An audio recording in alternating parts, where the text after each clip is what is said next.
ஓம் முருகா போற்றி. ஓம் சரவண பவ. என் அன்பு குழந்தையே, என் நிலைமையே மாறவில்லையே கடவுளே, நானோ நீயே கதி என்று இருக்கின்றேனே. உனக்கும் என்னை கவனிக்க நேரமே இல்லை என்று புலம்பி தவித்து கொண்டிருக்கின்றாய் அல்லவா? நீ வணங்கும் தெய்வம் நான்.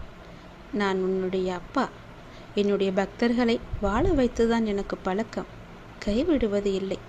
நீ சந்தோஷமாகவே வாழ்வாய். நம்பிக்கை விடாதே. நான் உன் வீட்டிற்கே வரப்போகின்றேன். நிச்சயம் வருவேன். அது நாளையே கூட நடக்கலாம். என்னுடைய வரவால் நீ இதுவரை சந்தித்த வேதனைகள் எல்லாம் எப்படி காணாமல் போனது என்று நினைத்து வியக்கும் அளவிற்கு நிச்சயம் உன்னுடைய வாழ்வில் பல மாறுதல்கள் நடைபெறப் போகின்றது. உன்னுடைய வாழ்க்கையில் என்னுடைய அற்புதங்கள் நிகழப்போகிறது. உன்னோடு நான் இருப்பதை எப்படி நீ அணு அணுவாக உணர்ந்து கொண்டாயோ, அது போலவே உன்னை அணு அணுவாக உயர்த்தி மிக பெரிய உயரத்தில் வைக்கப் போவதை நீ நிச்சயம் காண்பாய். கண் குளிர பார்ப்பாய். உன்னுடைய புகழ் உயரும். உன்னுடைய உள்ளம் குளிரும். அந்த நல்ல நாளை இந்த ஆண்டிற்குள்ளாயே காண்பாய். எது நடந்தாலும் எல்லாம் நன்மைக்கு என்று நீ எடுத்துக்கொள்கின்றாய் அல்லவா? அந்த நல்ல மனதிற்கு உனக்கு நல்லதே நடக்கும். அந்த எண்ணத்திற்கே எல்லா நன்மையும் உனக்கு வந்து சேரும். நீ எப்போதும் உண்மையாக இருக்க முயற்சி செய்கின்றாய். ஆனால் எல்லோரும் உன்னிடம் உண்மையாக நடந்து கொள்ளாவிட்டாலும் உன் உண்மை அவர்களை நிச்சயம் மாற்றும். நிச்சயம் அவர்கள் உன்னை மதிப்பார்கள். கவலைப்படாதே. உன் அப்பா நான் இருக்கின்றேன். ஏன் சோகம் உனக்கு? எதிர்காலத்தை நினைத்து பயப்படுகின்றாயா? உன்னுடைய பொருளாதாரம் முன்னேறவில்லை என்று கவலைப்படுகின்றாயா? உனக்கு தேவையான விஷயங்கள் அதற்கான காலகட்டத்தில் உன்னை வந்து சேரும். அதை பற்றி நீ கவலைப்பட தேவையில்லை. உன் பொருளாதாரம் நன்றாகவே இருக்கும்போது உன்னால் முடிந்த சிறு சிறு உதவிகளை மற்றவருக்கு நீ செய்து வா. அடுத்தடுத்து உன்னுடைய பொருளாதாரம் மேன்மையடையும். நீ ஒரு பங்கு அவர்களுக்கு கொடுத்தால் பல மடங்கு லாபம் உனக்கு கிடைக்கும். உன் வாழ்க்கை இப்போது என்னுடைய கையில் இருக்கிறது. உன்னை நிச்சயம் உயர்த்துவேன். கவலையின்றி சந்தோஷமாக இரு. நான் தான் உன் வீட்டிற்கு வரப்போகின்றேனே. வந்த பிறகு என்னுடைய வரவால் நீ இதுவரை சந்தித்த வேதனைகள் எல்லாமே மாறப்போகிறதே, காணாமல் போகப் போகிறதே. நீ நினைத்து வியக்கும் அளவிற்கு உன்னுடைய வாழ்க்கையில் நல்ல மாறுதல்கள் எல்லாம் நடைபெறப் போகின்றதே. உன்னுடைய வாழ்க்கையில் என்னுடைய அற்புதங்களும் லீலைகளும் ஒன்றன் பின் ஒன்றாக நிகழப்போகின்றதே. பிறகு ஏன் கவலைப்படுகின்றாய்? கவலைப்படாதே. என்னுடைய பக்தர்களை நான் வாழ வைத்துதான் பழக்கம். நிச்சயம் கைவிட மாட்டேன். நீ சந்தோஷமாகவே வாழ்வாய். நம்பிக்கை விடாதே. நீ என்னுடைய குழந்தை. எப்பொழுதும் நன்றாகவே இருப்பாய். சந்தோஷமாகவே இருப்பாய். உனக்கு வெற்றி கிடைக்கவே இல்லைன்னு ரொம்பவே வருத்தமா இருக்கு இல்லையா? எது தொட்டாலும் சறுக்கிக்கிட்டே போயிட்டுருக்கு. என்னுடைய வெற்றி ஏன் எனக்கு கிடைக்க மாட்டுதுன்னு உன்னுடைய மன வருத்தம் எனக்கு தெரியுது. ஆனால் அந்த வெற்றிக்கு 2 எதிரிகள் இருக்காங்க. உனக்கு கிடைக்க வேண்டிய வெற்றியை அவங்க தான் தடுத்துட்டு இருக்காங்க. அது யாருன்னு தெரியுமா? உன்னுடைய வெற்றிக்கு 2 எதிரிகள் உண்டு. அது உன்னுடைய தயக்கமும் முயற்சி இல்லாததும் தான். துணிச்சலை தோழனாக்கி நீ கொட்டணிச்சுக்கோயேன். உன்னுடைய தயக்கம் என்னும் எதிரியை விரட்டி அடித்து தன்னம்பிக்கையை உன்னால் வளர்க்க முடியும். அந்த தயக்கத்தை விட்டு ஒழிச்சா மட்டும்தான் வெற்றி விரைந்து உன்னை தேடி ஓடி வரும். அந்த தயக்கத்தை விரட்டும் முதல் யுத்தி நேர்மறை எண்ணங்கள் தான். என்னால் முடியும் என்ற எண்ணம் மட்டும்தான் நிச்சயம் உனக்கு நம்பிக்கை தரக்கூடியதாக இருக்கும். அந்த நம்பிக்கை தயக்கத்தை நிச்சயம் விரட்டி அடிக்கும். வெற்றியை தேடி தரும். என்னால் முடியுமா என்ற தயக்கம் தோல்வி என்னும் படுகுழியில் உன்னை போய் தள்ளிவிடும். அதனால் அந்த கேள்விக்குறியை உன் முன்னால் நீ வைக்காத. கேள்விக்குறி இல்லாமல் பார்த்துக்கோ. எல்லோரும் ஆச்சரியப்படும் அளவுக்கு உனக்கு நீயே ஆச்சரியக்குறியை போட்டுக்கோ. யாரும் என் பேச்சை கேட்க மாட்டாங்களே என, யாரும் எனக்கு உதவ மாட்டாங்களே என கவலைப்படாத. நமக்கு இது சரிப்பட்டு வராது என்பது போன்ற எதிர்மறை எண்ணங்களை நீ குறைச்சிக்கிட்டாலே போதும். அனைத்துமே உனக்கு நலமாக நடப்பதை நீயே பார்ப்ப. மன உறுதியால் தேடியதை கண்டு அடைஞ்சவங்க நிறைய பேர் இருக்காங்க. மன உறுதி இல்லாதவங்க பின்னடைவை தானே சந்திச்சுக்கிட்டு இருக்காங்க. மன தைரியத்தோடு அவங்க செய்யும் எல்லாமே கண்டிப்பாக ஒரு நாள் வெற்றி பெறும். அதுபோல தான் நான் உனக்கு சொல்கிறேன். அடுத்ததா தயக்கத்தை விட்டொழிக்கும் முயற்சி மிகவுமே அவசியம். தயக்கத்தை விட்டொழிச்சிட்டு இதில் இப்படி போனால் நல்லா இருக்குன்னு முயற்சி செஞ்சுப்பாரு, உனக்கு வெற்றி கிடைக்கும் இல்லையா? நாம் ஒரு எழுத்தாளராக வேணும்னு ஆசைப்பட்டோம்னா நம்ம எழுதி எழுதி பழக்கப்படுத்திக்கணும். அதுபோல் ஒரு பேச்சாளராக வேணும்னா பேசி பேசி பழகிக்கணும் இல்லையா? அதுபோல தான் வெற்றியை நோக்கி செயல்பட்டுக்கிட்டே இருக்கணும். நீங்கள் எதற்காக தயங்குறீங்க, எதை கண்டு நடுங்குறீங்க என்பதை உணர்ந்து கொண்டு அந்த போக்கை நீ முயற்சி செய். அதற்கான தயாரிப்புகளுடன் அடுத்தடுத்த செயல்களை நீ செஞ்சுக்கிட்டே வா. உன்னுடைய மனசை அமைதியாக வச்சுக்கோ. மன அமைதியுடன் ஒருமுகத்தன்மையுடன் நீ செயல்பட்டு அந்த தயக்கத்தையே நீ வெற்றி பெற செய்யலாம்.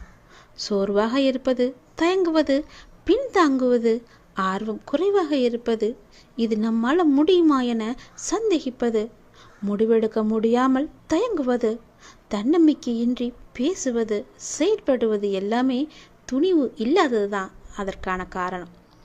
இதை தருவதும் தயக்கம்தான். தயக்கத்தை நீ முதல்ல விட்டொழிச்சிடு. துணிச்சல் தானாக வரும். நம்மளால் முடியாதது வேற என்ன இருக்கு? நாம் ஏன் அவனுக்கு பயப்படணும்? அவன் யாரு? நான் எதுக்காக அவனுக்கு பின்னாடி ஓடணும்? முன்னாடி ஓடினா என்ன? அவன் சவனை விட நான் முன்னேறி வரணுன்ற நம்பிக்கையும் தன்னம்பிக்கையும் முயற்சியும் உன்னிட்ட இருந்துச்சுன்னா கண்டிப்பாக நீ வெற்றி பெறுவ. நெப்போலியன் கூட ஒரு நாட்டை பிடிப்பதற்காக தன்னுடைய படை வீரர்களை ஆற்றை கடந்து படகில அழைத்துட்டு போனாராம். ஆற்றை கடந்ததும் படகுகளை எரிக்க சொன்னாராம். வெற்றி பெறாம புறமுதுகு காட்டி வந்தா நாடு திரும்ப முடியாதுன்னு வீர மனப்பான்மையை வீரர்களின் மனதில் பதிய வைக்கத்தான் அவர் இப்படி செயல்படுவாராம். இது நிச்சயமா எதிரிகளை வீழ்த்த வேண்டும் என்ற வைராக்கியத்தை அவங்களுக்கு வர வச்சுதான். இது நெப்போலியனின் வெற்றி ரகசியங்கள்ல இது ஒன்று. நீங்க உங்களை பூனையா நினைச்சு கொண்டா பூனை தான், அதை சிங்கமா எண்ணிக்கொண்டா நீங்க பெரிய சிங்கம் இல்லையா? அதாவது மனம் எவ்வளவு துணிச்சலை கொண்டு இருக்குதோ அந்த அளவு தான் உங்களுடைய வெற்றியும் இருக்கும். நெப்போலியன் மட்டுமல்ல, தயக்கம் தவிர்த்து துணிச்சலுடன் செயல்பட்டவர்கள் எல்லாம் இன்று வெற்றியாளர்களாகவும் வரலாற்றை மிகவும் இடம்பெற்றவர்களாகவும் இருக்காங்க. தயக்கத்தை தாங்கும் மனநிலையை அழிச்சா நீ மகிழ்ச்சியா வாழலாம். பொறுமையை கையாண்டுக்கோ. நம்பிக்கை உனக்குள்ளே வச்சுக்கோ. தைரியத்தை உனக்குள்ளே வளர்த்துக்கிட்டே வா. நிச்சயம் உன் வாழ்க்கை தோல்வியில் முடியாது, வெற்றியில் தான் முடியும். முகமலர்ச்சியோடு நம்பிக்கையோடு ஒவ்வொரு நாளையுமே நீ துவங்கிப்பாரு. உன் வாழ்க்கை என்னுடைய கையில் மட்டும் இல்லை, உன்னுடைய வாழ்க்கை உன்னுடைய கையில் தான் இருக்கு.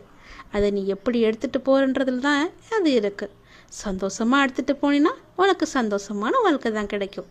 அதை எதிர்மறையோ மனசுக்குள்ள வச்சுக்கிட்டு நேர்மறையா தவித்து விடாத, நல்லது நடக்கும். நான் எழுதியபடிதான் உனக்கு நல்லது நடக்கப் போகின்றது. நான் எழுதியபடியே உனக்கு நடக்கப் போகிறது. இன்னும் சில தினங்களில் நீ ஏங்கிய விசேஷம் உன் வீட்டில் நடக்கப் போகிறது. மிக மகிழ்ச்சியான விஷயங்கள் எல்லாம் உன் வீட்டில் நடக்கப் போகிறது. உன்னை தேடிக்கொண்டு நான் வந்து கொண்டிருக்கிறேன். சந்தோஷ மனையில் நீ நனையப் போகின்றாய். உன்னுடைய பொறுப்பானது நாளுக்கு நாள் அதிகரித்து கொண்டே போகிறது. அந்த சுமையை எப்படி தாங்க போகிறேன் என்ற கவலை உனக்குள்ளே ஆட்கொண்டு விட்டது. ஆனால் இதுவரை உனக்கு வந்த பொறுப்புகளை நீ திறம்பட சமாளித்தாய் அல்லவா? அது போலவே உனக்கு பொறுப்பு கூடும் போதும் கூடுதல் சக்தி உனக்கு தேவைப்பட நான் உனக்கு சக்தி அழுகிறேன். திறம்பட சமாளிக்க அதை நான் அல்லவா உனக்கு தரப்போகின்றேன். நீ அதை திறம்பட சமாளிக்கத்தான் போகின்றாய். உற்சாகமாக இந்த நாளை நீ தொடங்கிப்பார். நான் உன்னோடு இருக்கும்போது எதுவும் எதற்காகவும் உன்னை நெருங்கி வராது. நான் பார்த்து கொள்கிறேன். உன் பொறுப்புகளையெல்லாம் நான் சுமக்கின்றேன். வாழ்வில் சில விஷயங்கள் கைமீறி போய்விட்டதாக நீ கவலைப்பட்டு கொண்டிருக்கின்றாய் அல்லவா? அது முற்றிலுமே தவறானது. அதிலிருந்து என்னால் மீள முடியாதா அப்பா, என் தலைவிதி அவ்வளவுதானா என நீ அச்சப்பட்டு கொண்டிருக்கின்றாய் அல்லவா? அது தேவையே இல்லாதது. உன்னுடைய அப்பா நான் இருக்கின்றேன். பிறகு ஏன் உனக்கு அச்சம்? அச்சம் எதற்காக? உன் தலைவிதியை தலைகீழாக மாற்றி உன்னை தலை நிமிர செய்ய உன்னுடைய அப்பா நான் இருக்கின்றேனே. உன் படிப்பு, உன் அறிவு, உன் திறமைக்கு உனக்கு முன்னேற்றம் நான் தரமாட்டேனா? அதற்கேற்ற நல்ல முன்னேற்றத்தை நானே வழங்குகிறேன். நான் தருவேன். உன்னுடைய கர்ம வினை கண்டு நீ பயப்படாதே. உன் வாழ்க்கையில் அனைத்தும் தீர்ந்து நீ வெற்றியும் பெறப்போகின்றாய். உன் கஷ்டங்கள் எல்லாவற்றையுமே நான் தீர்க்க வைக்கப் போகின்றேன். நீ வெற்றி பெறுவதற்கு என்ன எல்லாம் செய்ய வேண்டுமோ அது எல்லாவற்றையும் நான் செய்கின்றேன். அது என்னை வழிபடுவதால் உனக்கு நிச்சயம் சாத்தியமாகும். நான் நம்ப வேண்டும் என்று உன்னை அடிக்கடி கூறுவது அதனால்தான். என் மீது முழுமையான நம்பிக்கை வைத்தால் என்னால் எதையுமே எளிதாக உனக்கு செய்து தர முடியும். நீ நினைத்தது எல்லாமே நடக்கும். என்னை நம்பு. நீ நினைத்தது நடக்கும்படி நான் உனக்கு அருள் வழங்குகிறேன்.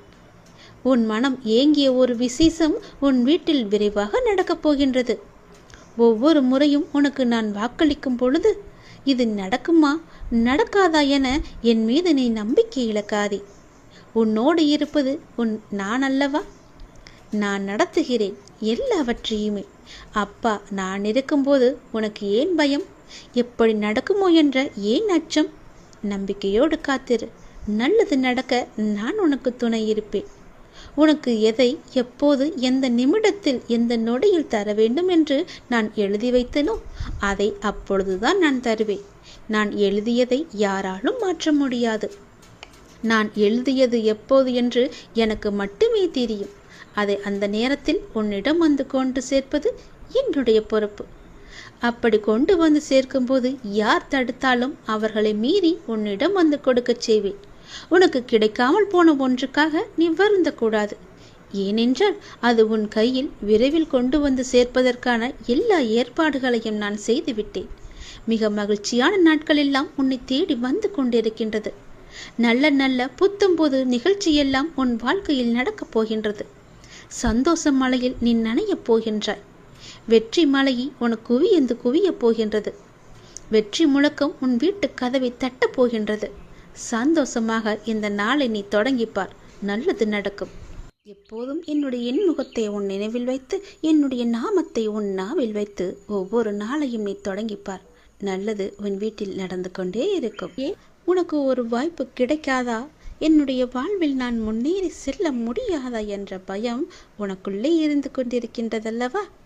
உனக்கான வாய்ப்பு வந்து கொண்டிருக்கின்றது என் தங்கமே. அந்த வாய்ப்பை நீ சரியாக பயன்படுத்திக்கொள். உன் அப்பா உன்னுடைய நன்மைக்காக ஒரு புது வாய்ப்பை தருகிறேன். அதை பயன்படுத்தி உன்னுடைய வாழ்க்கையில் நீ எப்படியெல்லாம் முன்னேற வேண்டுமோ முன்னேறிக்கொள். அது உனக்காக உருவாக்கப்பட்டது. ஏன் கலக்கமாக இருக்கின்றாய்? நான் தான் உன்னோடு தானே இருக்கின்றேன். நான் உன்னை கைவிட்டு விடவில்லையே. ஏன் பதறிக்கொண்டிருக்கின்றாய்? உன்னுடைய வாழ்க்கை முடிந்து விட்டதா? முடியவில்லையே. இப்போது நீ உற்சாகமாக ஆரம்பித்தாலும் உன்னால் அடுத்த கட்டத்தை எட்டி பிடிக்க முடியும். கலங்காதே. அப்பா நான் இருக்கின்றேனே. எப்போதும் உன்னோடு தானே இருப்பேன். என் மகளை அனைத்தும் அறிந்தவன் நான். என்னுடைய குழந்தைக்கு எது எப்போது என்ன தேவை என்பதை அறிந்து வைத்திருக்கின்றேன். இப்படி ஒவ்வொன்றிற்கும் மனம் தளர்வோடு இருக்கலாமா நீ? நான் உன்னை நிச்சயம் கரையேற்றுவேன். பயப்படாத இரு. உனக்கான வாய்ப்பு வருமா வராதா என்று ஏங்கி தவித்த உனக்கான சரியான வாய்ப்பு வந்து கொண்டிருக்கிறது என் தங்கமே. கலங்காதே. அப்பா நான் பார்த்துக்கொள்கிறேன். தாங்க முடியாத மன சங்கடத்தில் இருக்கின்றாய். யாரிடமாவது சொல்லி அழலாம் என்று நினைக்கின்றாய். உன் மனதில் உள்ளவற்றை சொல்லாமலேயே நான் அறிந்து வைத்திருக்கின்றேன். யாரிடம் சொன்னால் உன் நிம்மதி வரும் என்று எதிர்பார்த்து காத்திருந்தாயோ அதற்கான தீர்வை தரதான் நான் வந்திருக்கிறேன். அப்படி உனக்கு அழ வேண்டும், வாய்விட்டு அழ வேண்டும் என்று நினைத்தால் என்னிடம் முறையிடு. நான் காதில் வாங்கிக் கொள்கிறேன். உன்னை தாங்கி பிடிப்பது நான் தானே. நீ நன்றாக வாழக்கூடாது என்று நினைப்பவர்கள் முன்னால் உன்னை நான் வாழ வைக்கப் போகின்றேன். என்னை நம்பியவர் என்றுமே தோற்றது இல்லை என்ற சரித்திரமும் இருக்கிறது. வெற்றி உனக்காக இருக்கிறது. கலங்காதே. உன்னோடு நான் இருக்கும்போது எதற்கும் நீ கலங்கக்கூடாது. எதை பார்த்தும் பதறக்கூடாது. உனக்கு பயம் என்பதே உன்னுடைய வாழ்க்கையில் இருக்கக்கூடாது. உன்னுடைய அப்பா உனக்காக எல்லாவற்றையுமே செய்யும்போது உன்னை உன் வாழ்க்கையில் உயர்த்தி காமிக்க ஆசைப்பட மாட்டேனா? நீ ஆசைப்பட்டது போலவே என்னுடைய ஆசையும் நிறைவேறப் போகிறது. உன் வாழ்க்கையை மாற்றி உன் வாழ்க்கையில் உனக்கு தேவையான எல்லாவற்றையுமே கொடுத்து உன் வாழ்க்கையில் உன்னை உயரச் செய்ய போகின்றேன். உன்னை நகைத்தவர்கள் முன்னிலையில் உன் வாழ்க்கையை ஓங்காரமாக ஜொலிக்க வைக்கப் போகின்றேன். மனத்தளர்வோடு இருக்காதே. நான் இருக்கின்றேன். நிச்சயம் கரையேற்றுவேன். நீ எல்லோருக்குமே ஒரு கலங்கரை விளக்கமாக ஒளி தரப் போகின்றாய். உன் நிழல் தேடி எல்லோரும் வரப்போகின்றார்கள். உன் வெளிச்சம் பட்டு எல்லோரும் நன்றாக வாழப்போகின்றார்கள். நீ அவர்களுக்கு தேவையான ஒளியை கொடு. உன் உதவி தேடி அவர்கள் உன்னை தேடி ஓடி வரப்போகிறார்கள். ஏற்றுக்கொள். அவர்கள் உதவியை நீ செய்துவிடு. எல்லாம் மாறும். நீ நினைத்தது அப்படியே நடக்கும். நீ விரும்பியது அப்படியே உனக்கு கிடைக்கும். நீ ஆசைப்பட்டது போலவே எல்லாம் மாறும்.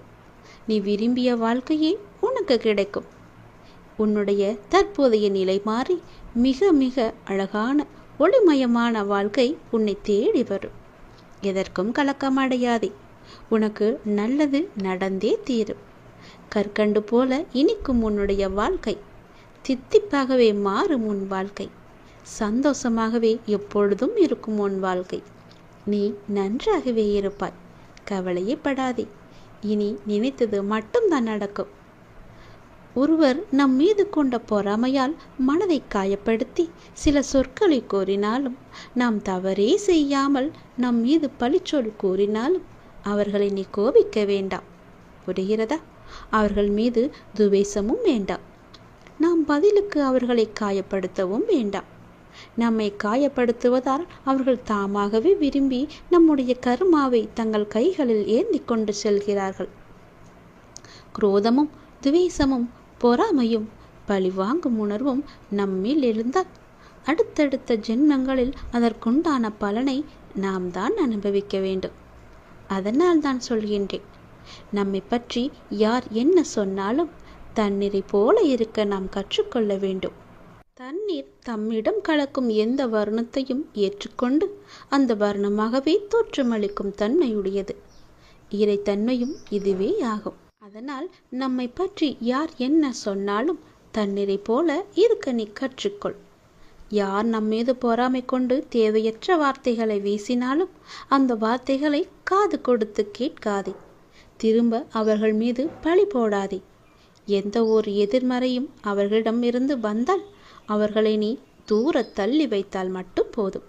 தூரமாக தள்ளி வைத்துவிட்டு அவர்களிடமிருந்து நீ விலகி இருப்பதுதான் உனக்கும் நல்லது, உன் எதிர்கால வாழ்க்கைக்கும் நல்லது. இது எல்லாம் நடந்தால் மட்டுமே எல்லாம் மாறும். நீ நினைத்ததும் நடக்கும்.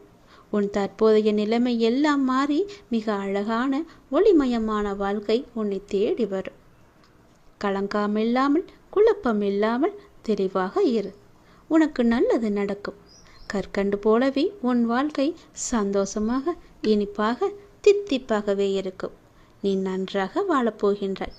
நீ நினைப்பது நல்லதாக இருக்கும்போதும் நடத்தி கொடுப்பதும் நான் அல்லவா? அதனால் நடப்பதும் நல்லதாகவே இருக்கும். துன்பம் எல்லாம் தீர்ந்து என்னுடைய அருளால் உன் வாழ்க்கையில் பல நல்லதுகள் இனி நடக்கப் போகின்றது. விதி என்று எதையும் நீ விட்டு விடாதே. அப்பாவிடம் தொடர்ந்து வேண்டு. விதிக்கும் விதிவிலக்கு என்று நான் ஒன்று வைத்திருக்கிறேன். அது உனக்கு வேலை செய்யும். உன் தலையெழுத்தும் மாறும். நான் சொல்வது போலவே செய்தால் உன் வாழ்க்கை மிக நன்றாகவே இருக்கும். நினைத்தது நடக்கும், கேட்டது கிடைக்கும், விரும்பியது வரும், ஆசைப்பட்டது எல்லாம் நடக்கும். உன் அப்பாவின் வாக்கு நிச்சயம் உனக்கு மட்டுமே பலிக்கும்.